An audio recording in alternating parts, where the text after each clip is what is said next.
Pendant 3 ans, j'ai eu les yeux en feu. Pas de temps en temps, pas lors d'une mauvaise journée, tous les jours, du réveil jusqu'au soir. Cette sensation de brûlure, comme si on avait versé du sable chaud sous mes paupières, elle était là, constante et parfois vraiment insupportable. Au début, je me suis dit que c'était la fatigue. Trop d'écran, pas assez de sommeil. J'ai changé mes habitudes. Ça n'a rien changé. J'ai pensé à une allergie. J'ai pris des antihistaminiques. Rien. J'ai acheté des larmes artificielles par boîte entière. Elles soulageaient 10 minutes et c'était reparti. J'ai consulté un médecin généraliste. Conjonctivite, m'a-t-on dit. Traitement antibiotique. Aucun résultat. Deuxième consultation, allergie probable. Antihistaminique. Toujours rien. Et pendant ce temps, mes yeux continuaient à brûler jour après jour. Ce qui est épuisant dans une douleur chronique, ce n'est pas seulement la douleur elle-même. C'est l'incertitude. C'est de ne pas savoir ce qui se passe dans son propre corps. C'est de se sentir incompris, même par les professionnels de santé. C'est de commencer à douter, est-ce que c'est dans ma tête? Est-ce que j'exagère? Non, je n'exagérais pas. Et si vous regardez cette vidéo, c'est probablement parce que vous vous reconnaissez dans ce que je viens de décrire. Parce que vous aussi, vous avez des yeux qui brûlent depuis trop longtemps et personne ne vous a encore donné de réponse claire. Cette vidéo, je l'aurais voulu 3 ans plus tôt. La réponse à mon problème existait. Les connaissances médicales pour comprendre ce qui m'arrivait étaient là. Mais personne n'avait pris le temps de me les expliquer simplement. Aujourd'hui, c'est ce que je fais pour vous. Dans les prochaines minutes, on va voir ensemble pourquoi les brûlures oculaires sont si difficiles à diagnostiquer, ce qui se passe réellement dans votre œil, les causes que personne ne vous a probablement encore expliquées, comment trouver le bon professionnel et poser les bonnes questions. Et enfin, les solutions concrètes qui ont vraiment changé les choses pour moi. Une chose avant de commencer, je ne suis pas médecin. Tout ce que je partage est basé sur mon expérience personnelle et sur les explications reçues de spécialistes. Cette vidéo est un point de départ pour comprendre et s'orienter. Elle ne remplace pas une consultation avec un ophtalmologue. Maintenant qu'on est clair là-dessus, on y va. Quand vous avez mal à la gorge, ça se voit. Quand vous avez une fracture, les radios parlent d'elles-mêmes. Mais des yeux qui brûlent, des yeux qui extérieurement peuvent avoir l'air tout à fait normaux, c'est une souffrance invisible. Et ce qui ne se voit pas est souvent minimisé. C'est le premier enseignement que j'ai tiré de ces 3 années. La brûlure oculaire chronique implique souvent ce que les médecins appellent une composante neuropathique, c'est-à-dire une douleur qui implique le système nerveux et pas seulement une lésion visible. Et les douleurs neuropathiques sont parmi les plus difficiles à prendre en charge dans la médecine moderne. Votre cornée, la surface transparente à l'avant de l'œil, est l'un des tissus les plus richement innervés du corps humain. Elle contient environ 7000 terminaisons nerveuses par millimètre carré, soit une densité plusieurs fois supérieure à celle de la peau, ce qui veut dire qu'elle est extraordinairement sensible. Et quand ces nerfs sont endommagés ou irrités de façon chronique, ils peuvent envoyer des signaux de douleur en continu. La sécheresse oculaire, qui est la cause la plus fréquente de brûlures chroniques, a longtemps été considérée comme un problème mineur. On prescrivait des larmes artificielles et on passait à autre chose. Il a fallu des années de recherche pour que la communauté médicale reconnaisse officiellement que c'est une maladie inflammatoire chronique de la surface oculaire. Pas juste un manque de larmes, une vraie maladie. Et le problème, c'est que les nouvelles directives médicales mettent du temps à se diffuser jusqu'au cabinet de médecine générale. Entre-temps, des millions de patients reçoivent des diagnostics incomplets et des traitements qui ne fonctionnent pas. Il y a aussi un problème de spécialisation. L'ophtalmologie est une spécialité très vaste. La surface oculaire, c'est un sous-domaine dans lequel tous les ophtalmologues ne sont pas également formés. Un généraliste ou même un ophtalmologue non spécialisé peut facilement passer à côté de pathologies précises comme la dysfonction des glandes de Meibomius ou le syndrome de Sjögren oculaire. Ce que j'aurais dû faire dès le premier symptôme persistant, aller directement voir un ophtalmologue spécialisé dans la surface oculaire, pas un généraliste, et exiger un examen complet, pas une ordonnance expédiée en 5 minutes. Et si un traitement ne fonctionne pas après 2 à 3 semaines, ce n'est pas une raison de continuer indéfiniment. C'est une raison de revenir consulter et de réévaluer le diagnostic. Pour comprendre pourquoi ça brûle, il faut comprendre le film lacrymal. Et pour ça, oubliez l'idée que les larmes, c'est juste de l'eau salée. C'est en réalité une structure biologique complexe, composée de 3 couches qui travaillent ensemble pour maintenir votre œil en bonne santé. La couche la plus profonde est la couche muqueuse, produite par des cellules spécialisées de la conjonctive. Son rôle, faire adhérer les larmes à la surface de l'œil. Au-dessus se trouve la couche aqueuse, la plus épaisse, produite par les glandes lacrymales. Elle contient de l'eau, des protéines, des anticorps, des enzymes antibactériennes. Et tout en surface, une fine pellicule d'huile, la couche lipidique, produite par les glandes de Meibomius dans vos paupières. Son rôle est crucial, empêcher les larmes de s'évaporer trop vite. Quand une de ces couches dysfonctionne, tout le système se dérègle et votre œil brûle. Mais la brûlure chronique, ce n'est pas qu'un problème mécanique. C'est surtout un problème inflammatoire. Et c'est ce cercle vicieux qu'il faut absolument comprendre pour saisir pourquoi les simples larmes artificielles ne suffisent souvent pas. Voilà comment ça se passe. Quand le film lacrymal est insuffisant, des zones de la cornée se retrouvent à nu entre 2 clignements. Ces zones s'irritent. L'irritation déclenche une réaction inflammatoire, des molécules pro-inflammatoires sont libérées dans les larmes. Ces molécules endommagent les cellules qui produisent la couche muqueuse. Le film lacrymal se dégrade encore plus, ce qui provoque encore plus d'inflammation. Et ainsi de suite. C'est un cercle vicieux auto-entretenu. C'est pour ça que la sécheresse oculaire chronique ne guérit pas toute seule une fois installée. Elle nécessite une intervention qui brise ce cycle inflammatoire. Les larmes artificielles protègent la surface, mais elles ne cassent pas le cycle. Il y a un autre mécanisme qu'on évoque trop peu, la sensibilisation des nerfs cornéens. Quand votre cornée est chroniquement irritée et enflammée, ces terminaisons nerveuses peuvent se retrouver dans un état de sensibilisation permanent. Concrètement, votre seuil de douleur s'abaisse. Des stimulations normalement neutres, un courant d'air doux, une lumière ordinaire, déclenchent une réaction douloureuse disproportionnée. C'est aussi pour ça que la douleur peut persister même après que le problème initial a été traité. Les nerfs ont été conditionnés à la douleur et ils ont besoin de temps pour se recalibrer. C'est frustrant, mais c'est biologique. Et ça se traite. Comprendre ces mécanismes, c'est comprendre pourquoi cette pathologie mérite une prise en charge sérieuse, pas juste des gouttes express. Si je devais pointer une seule chose que j'aurais aimé connaître dès le début, c'est la dysfonction des glandes de Meibomius. C'est la cause la plus fréquente de sécheresse oculaire et de brûlure chronique. Elle est impliquée dans plus de 80% des cas selon certaines études. Et c'est pourtant l'une des moins connues du grand public. Vos paupières contiennent des dizaines de petites glandes, une trentaine dans la paupière supérieure, une vingtaine dans l'inférieure, appelées glandes de Meibomius. Leur rôle, sécréter une fine huile qui constitue la couche lipidique du film lacrymal. Sans cette huile, vos larmes s'évaporent en quelques secondes. Quand ces glandes se bougent progressivement, souvent sans symptômes visibles au début, le mébum stagne, s'épaissit et finit par ressembler à une pâte blanchâtre. La couche protectrice sane ainsi, les larmes s'évaporent trop vite et la surface oculaire commence à souffrir. Résultat, brûlure, irritation, rougeur, parfois pendant des années, sans que personne n'ait vérifié l'état de vos glandes. Le diagnostic se fait à la lampe à fente, en observant les paupières et en exprimant doucement le contenu des glandes. Un ophtalmologue formé peut voir en quelques minutes si vos glandes de Meibomius sont bouchées. C'est simple, rapide et ça change tout. Deuxième cause importante et sous-diagnostiquée, le syndrome de Sjögren. C'est une maladie auto-immune dans laquelle le système immunitaire attaque les glandes qui produisent les sécrétions du corps, en particulier les glandes lacrymales et salivaires. Les symptômes classiques, des yeux extrêmement secs et douloureux, combinés à une bouche sèche persistante. Il touche majoritairement les femmes après 40 ans et il est fréquemment diagnostiqué avec plusieurs années de retard. Si vous avez des yeux très secs accompagnés d'une sécheresse buccale marquée, parlez-en absolument à votre médecin. Troisième cause, les médicaments. Certains traitements très courants peuvent réduire la production lacrymale. Les antihistaminiques,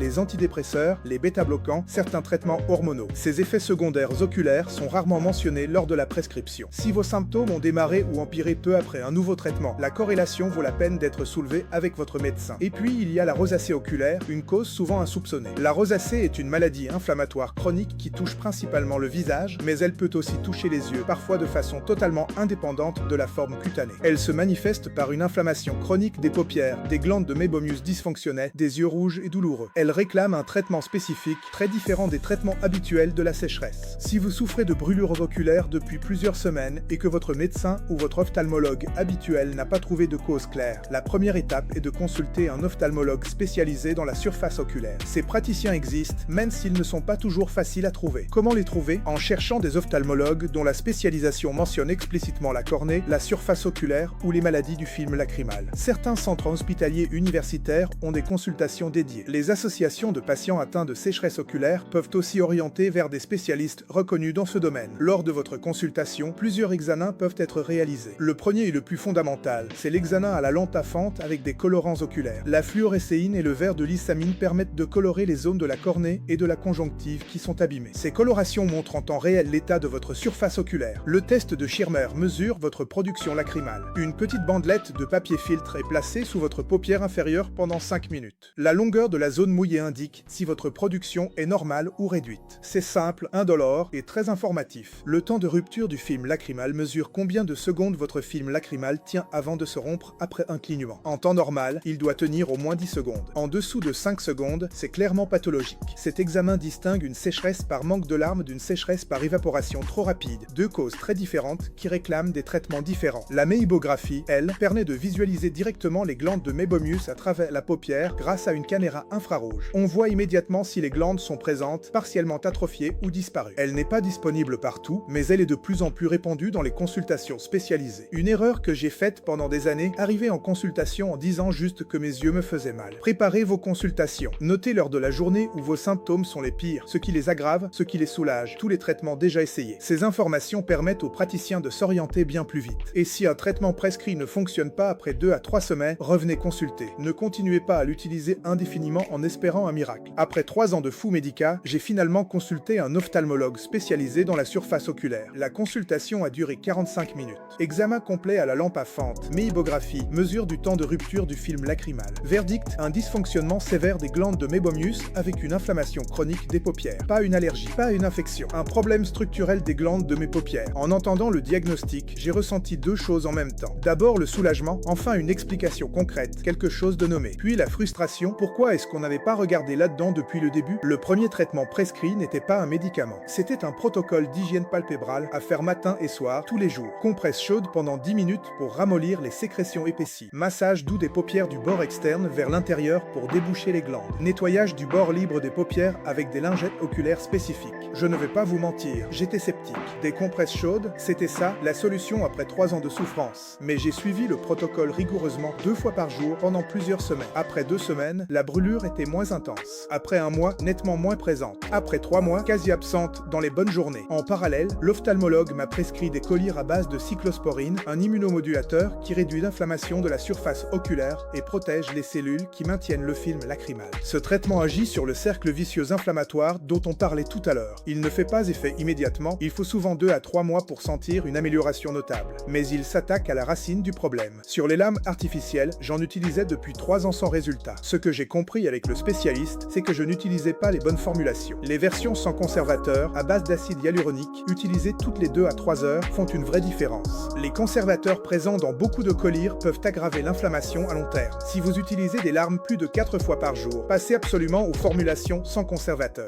Des changements de vie ont aussi amplifié les résultats, la règle 20-20-20 devant les écrans, un humidificateur dans mon bureau, mon écran placé légèrement en dessous du niveau des yeux et une supplémentation en oméga 3 qui agit positivement sur la qualité des sécrétions des glandes de Meibomius. Pas une solution miracle, mais un complément efficace sur le long terme. On arrive au bout de cette vidéo et je veux terminer de façon concrète avec des choses que vous pouvez faire dès aujourd'hui sans attendre. Première chose, prenez vos symptômes au sérieux. Si vos yeux brûlent depuis plusieurs semaines, ce n'est pas normal. Ce n'est pas de la fatigue à ignorer. Arrêtez de vous dire que ça va passer tout seul. Ce n'est pas dans votre tête et vous avez le droit d'être pris en charge correctement. Deuxième chose, préparez votre prochaine consultation. Dès aujourd'hui, commencez à noter vos symptômes. À quelle heure sont-ils les tirs? Qu'est-ce qui les aggrave? Qu'est-ce qui les soulage, même temporairement? Avez-vous d'autres symptômes de sécheresse, comme la bouche sèche? Avez-vous commencé un nouveau médicament dans les mois précédant l'apparition des symptômes? Ces informations peuvent accélérer considérablement le diagnostic. Troisième chose, consultez le bon professionnel. Pas un généraliste seul, pas une pharmacie, pas Internet. Un ophtalmologue qui peut réaliser un examen complet à la lampe à fente. Et si vous avez déjà consulté sans résultat, demandez un avis auprès d'un spécialiste de la surface oculaire. Ce n'est pas déloyal envers votre praticien habituel, c'est votre santé. Quatrième chose, et vous pouvez commencer ce soir, les compresses chaudes sur les paupières. 10 minutes matin et soir, avec une compresse propre tiède ou un masque thermique chauffant. C'est sans contre-indication, ça aide les glandes de Meibomius à fonctionner et ça peut apporter un vrai soulagement même avant tout traitement médical. Réduisez aussi votre exposition aux facteurs aggravants, limitez les écrans, appliquez la règle 20-20-20, humidifiez votre espace si vous le pouvez. Portez des lunettes de protection par vent ou grand froid. Et si vous portez des lentilles de contact, réduisez les heures de port les jours de forte gêne. 3 ans, c'est long. Et rétrospectivement, j'aurais pu raccourcir ce parcours si j'avais su ce que je sais qu'aujourd'hui. Si j'avais su aller directement vers le bon spécialiste. Si j'avais su décrire précisément mes symptômes. Si j'avais su qu'il existait des examens spécifiques pour ce diagnostic. Je fais cette vidéo pour que vous ne perdiez pas 3 ans. Parce que souffrir en silence en pensant que personne ne peut vous aider, c'est une des choses les plus épuisantes qui soit. Et parce que dans la grande majorité des cas, des solutions existent. Elles demandent parfois de la persévérance, parfois de changer de praticien. Mais elles existent. Si cette vidéo vous a aidé, même juste à mettre des mots sur ce que vous ressentez, partagez-la avec quelqu'un qui en a besoin. Il y a des millions de personnes qui souffrent de brûlures oculaires sans savoir pourquoi. Likez si vous avez appris quelque chose, abonnez-vous pour la suite et laissez un commentaire pour me dire depuis combien de temps vous en souffrez. Je lis tous les commentaires. Prenez soin de vous et surtout, prenez soin de vos yeux.